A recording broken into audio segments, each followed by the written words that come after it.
ഞാൻ പറയണമെന്നൊന്നും തോന്നരുത്. ഒന്നാമത് നിങ്ങളുടെ ഭർത്താവിന് എലിജിബിലിറ്റി ഇല്ല. എന്താ സാറേ?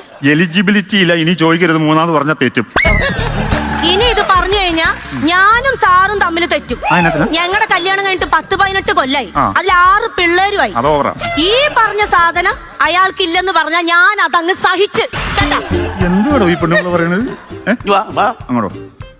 ഇതേ ഒരു സ്ത്രീയോട് പറയാൻ പറ്റുന്ന വാക്കാണോ നിങ്ങൾ പറഞ്ഞത്? അത് സ്വന്തം ഭർത്താവിനെ കുറിച്ച്. നിങ്ങളുടെ ഭാര്യയോട് ഞാൻ വന്ന് നിങ്ങൾക്ക് എലിജിബിലിറ്റി ഇല്ലെന്ന് പറഞ്ഞാൽ അവര് സമ്മതിക്കും. ഇത് നിന്നോട് പറഞ്ഞ ഞാൻ ആ സ്പിരിറ്റ് നമ്മൾ ആണുങ്ങളെ ഞാൻ അതിലങ്ങ് വിട്ടേനെ. ഇത് കേസ് അവിടെ കേസ് കൊടുത്താൽ സാറ് തൂങ്ങും. അറിയാവോ? നിങ്ങൾക്ക് ശരിക്കും എലിജിബിലിറ്റി ഇല്ല. ഇല്ലെങ്കിൽ ആയിക്കോട്ടെ. ഇതുമായി ഇത്ര ഇനി ഉണ്ടേലല്ല ഇല്ലേലല്ല അത് വിടും. 60 പഴത്തിൽ നിന്നും ഒരു പഴം എടുത്ത് മാറ്റിയാൽ ബാക്കി എത്ര ഉണ്ടെന്ന് വെച്ചിട്ട് ഉത്തരം പറയാത്തത് കൊണ്ടാണ് അവനെ ഞാൻ തോപ്പിച്ചത്. ശരി. അപ്പൊ നിസാര ഒരു പഴത്തിന്റെ പേരിലാണോ സാർ എന്റെ മോന്റെ ഒരു വർഷം കളഞ്ഞു? സാറിന് പഴം വേണമെന്ന് ഞാൻ ഒരു കൊല്ലം പഴം മേടിച്ചെന്ന് അറിയോ? ഇത്ര ആർത്തി പാടില്ല സാറ്. നാളെ ഇല്ല പിള്ളേരുടെ പഴമൊക്കെ മേടിച്ചിട്ടുണ്ട്. ഒരു അധ്യാപകന് ചേർന്നാണോ ഒരു പിള്ളേരുടെ പഴം മേടിച്ചിരുന്നത്?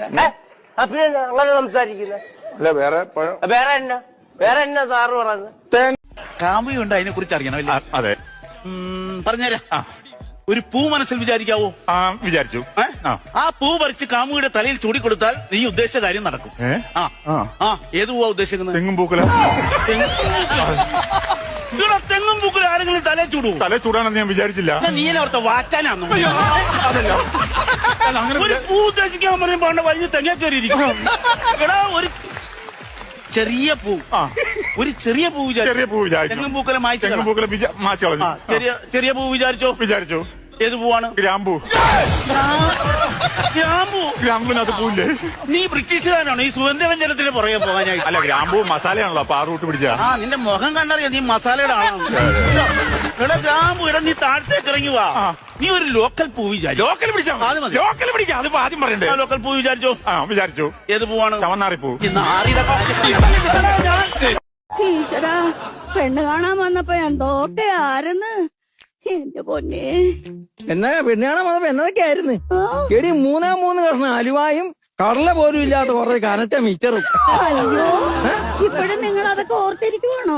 എങ്ങനെ മറക്കും അത്?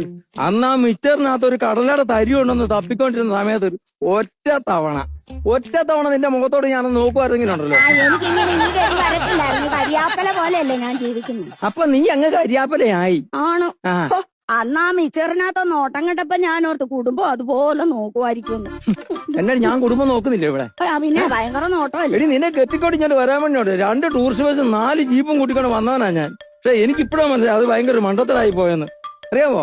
ഈ സൈക്കിളിന്റെ കാര്യത വെച്ചോണ്ട് വരാനുള്ള കാര്യം മാത്രമായിരുന്നു നീ.